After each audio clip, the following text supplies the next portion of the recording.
هننفذ في فيديو النهاردة الجوانتي ده جوانتي بغرزة الباف. جوانتي سهل جدا جدا، ما بياخدش وقت في التنفيذ، ما بيكملش معاكي لو انت شغالة على طول ساعة ويبقى خلص الفردتين.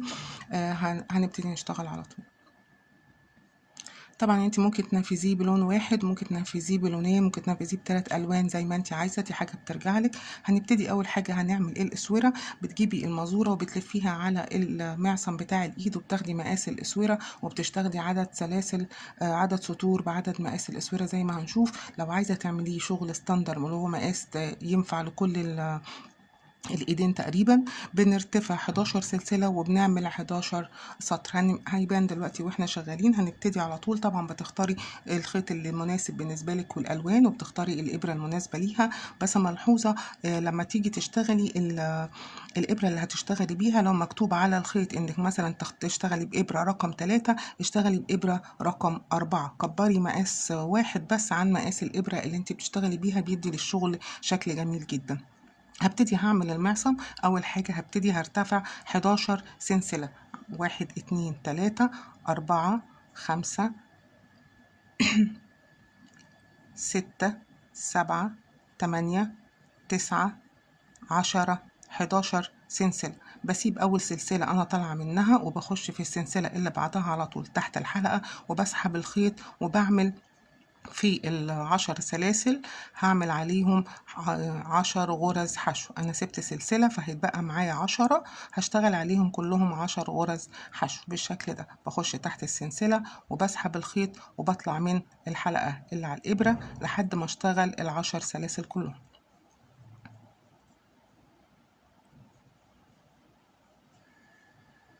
8 9 ودي معايا اخر سلسلة بخش فيها تحت الحلقة وبسحب الخيط وبطلع من الحلقتين اللي على الابرة. بقى معايا 10 غرز حشو بالشكل ده. على طول هرتفع سلسلة وهلف الشغل على ظهر. اول غرزة واخر غرزة هشتغلهم غرزة حشو تحت الحلقتين. انا عندي الحلقتين اهم، هخش تحتيهم وهسحب الخيط وهطلع من الحلقة اللي على الابرة. ال8 غرز اللي في النص هشتغل فيهم غرزة حشو في الحلقة الخلفية. عندنا الغرزة كده بتبقى فيها حلقتين، انا بخش في الحلقة الخلفية وبسحب الخيط وبطلع من الحلقتين اللي على الإبر. يعني أول غرزة اشتغلناها غرزة حشو عادية تحت الحلقتين، وال8 غرز اللي بعدها هشتغل غرز حشو في الحلقة الخلفية، وآخر غرزة هشتغلها غرزة حشو تحت الحلقتين بالشكل ده. خش تحت الحلقة الأخرانية كده الخلفية وهسحب الخيط وهطلع من الحلقتين اللي على الإبرة. ادي كده 8 غرزة وهسحب الخيط وهطلع من الحلقتين اللي على الابره. عندي اخر غرزه. اخر غرزه دي بقى هخش فيها تحت الحلقتين، ودي نفس الطريقه اللي هنشتغل بيها طول الشغل فوق. اول غرزه واخر غرزه. خلصت اخر غرزه اهو، هرتفع سلسله وهلف الشغل على ظهره. واول غرزه برضو هخش فيها تحت الحلقتين هعمل غرزه حشو عاديه، والغرز اللي بعدها هشتغل فيها في الحلقة الخلفية، وهفضل شغالة بنفس الطريقة كده رايح جاي لحد ما هعمل 30 سطر. المفروض ان انت طول ما انت شغاله لفي المعصم على ايديكي، خدي مقاس ايديكي بالظبط، عشان خاطر ممكن برضو في ايدين بتبقى المعصم بتاعها مليان شويه وفي ايدين المعصم بتاعها رفيع شويه. لكن لو شغاله مقاس عايزاه يبقى مناسب لاغلب الناس تقريبا، احنا بنرتفع 11 سطر 11 سلسلة وبنشتغل 30 سطر. ولازم يكون عدد السطور اللي انت هتعمليها رايح جاي لو هنشتغل بغرزة الباف تكون مضاعفة العدد 3، عشان غرزة الباف بتبقى كده. وهشتغل بنفس الطريقة رايح جاي لحد ما هكمل الشغل بتاعي كله. هكمل مجموعة السطور ونرجع نكمل مع بعض. ارتفعت اهو عملت 30 سطر. في بقى ملحوظه، الغرزه ديت غرزه الاستيك شويه كده بتبقى بتمط معاكي وانت شغاله، فخدي بالك لما تيجي تاخديها على مقاس المعصم ان هي بتمط شويه، فخدي بالك ان انت ممكن يكون تقللي عن ال30 سطر او تزودي عن ال30 سطر عشان ما يبقاش المعصم بتاعنا واسع. خلصت انا كده وشلت الابره من الشغل بالشكل ده كده.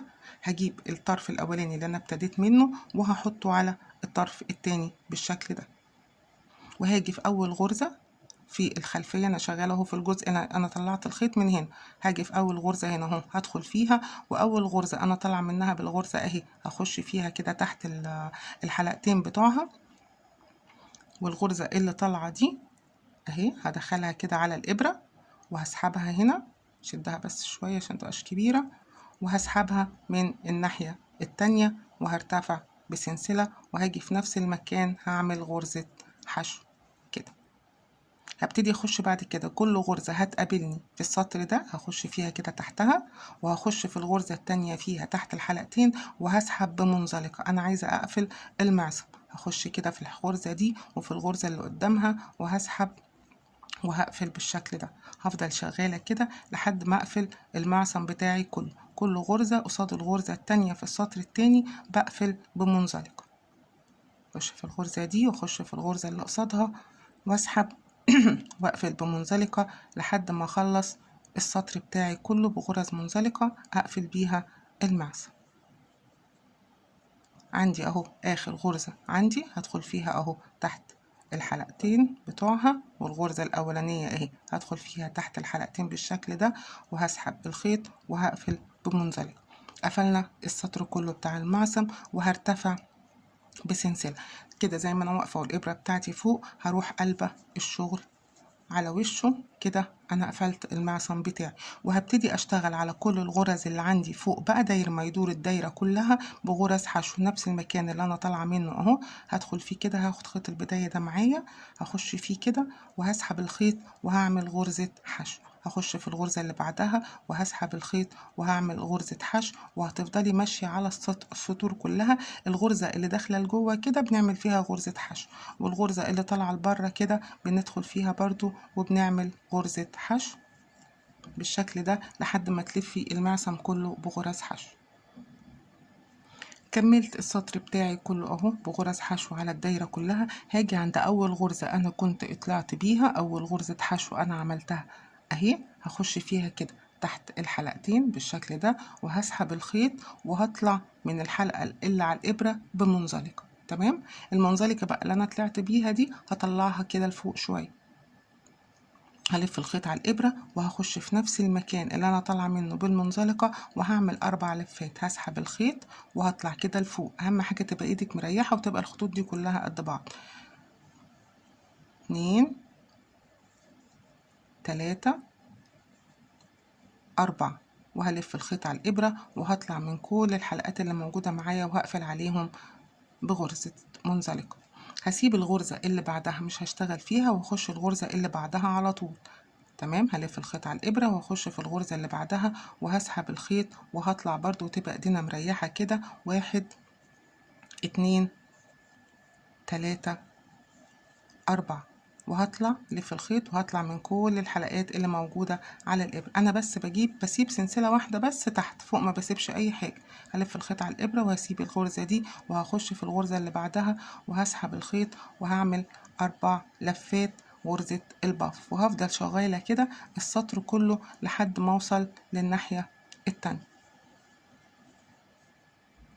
وهطلع من الحلقة اللي على الإبرة كده، ادي الغرزة بتاعتنا. هكمل السطر كله ونرجع كله اهو بغرز الباف. هبتدي هقفل السطر بتاعي، هخش تحت اول غرزة باف الغرزة اللي احنا كنا بنقفلها بالشكل ده، وهجيب اللون التاني اللي انا عايزة اشتغل بيه وهحطه على الإبرة وهطلعه من الغرزة دي وهطلعه من الحلقة اللي على الإبرة وهقفل عليه كده بسلسلة. أهم حاجة نشد الخيط الأبيض ده اللي احنا سيبناه كده كويس عشان ما تبقاش الغرز مفتوحة عن بعضها.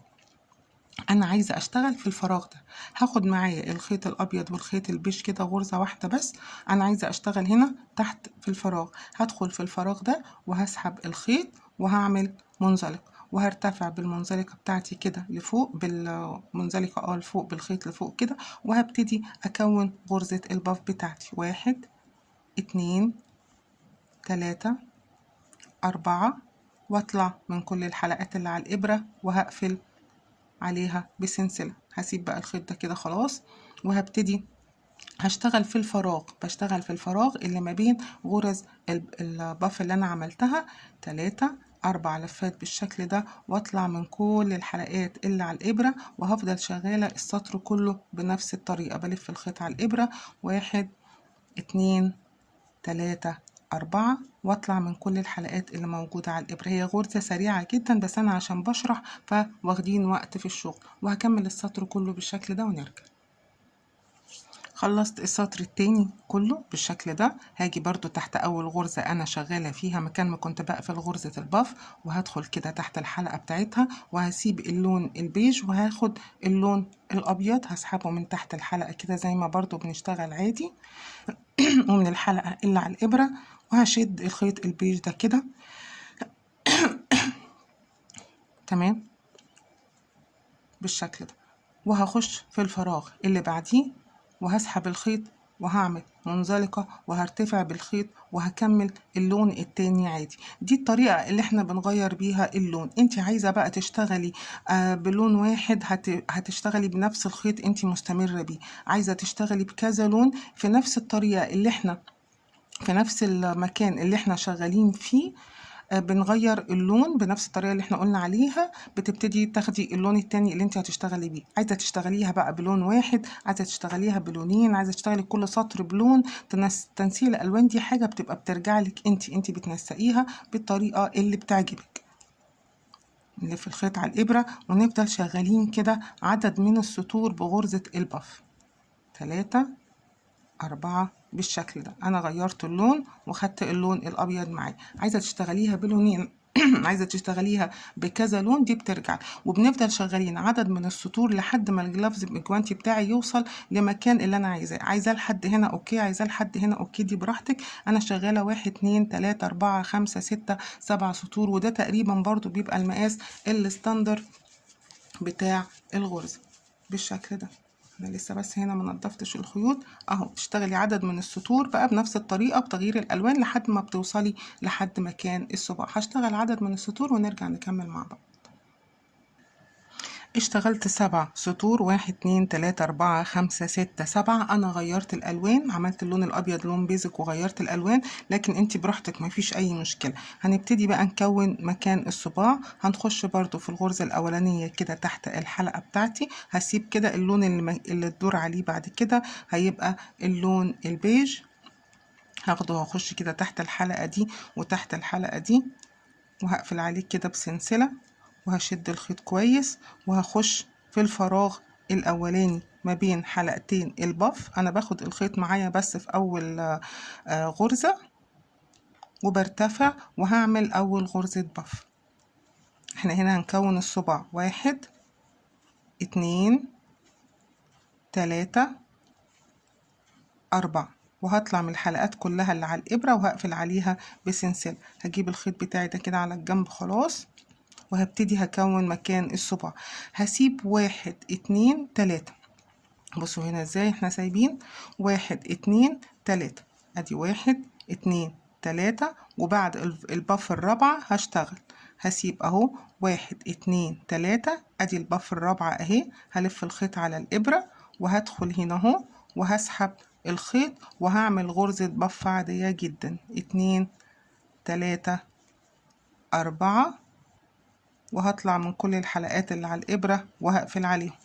يعني أنا اشتغلت أول غرزة باف، سبت 1 2 3 4 ودخلت في الغرزة اللي بعدها. أنا كونت كده مكان الصباع بتاعي. هلف الخيط على الإبرة وهشتغل في كل الغرز اللي معايا بعد كده غرز باف عادي جدا، وهرتفع برضو وهطلع الدور اللي بعده مفيش أي مشكلة، وهفضل شغالة بنفس الطريقة عادي. هكمل ونرجع.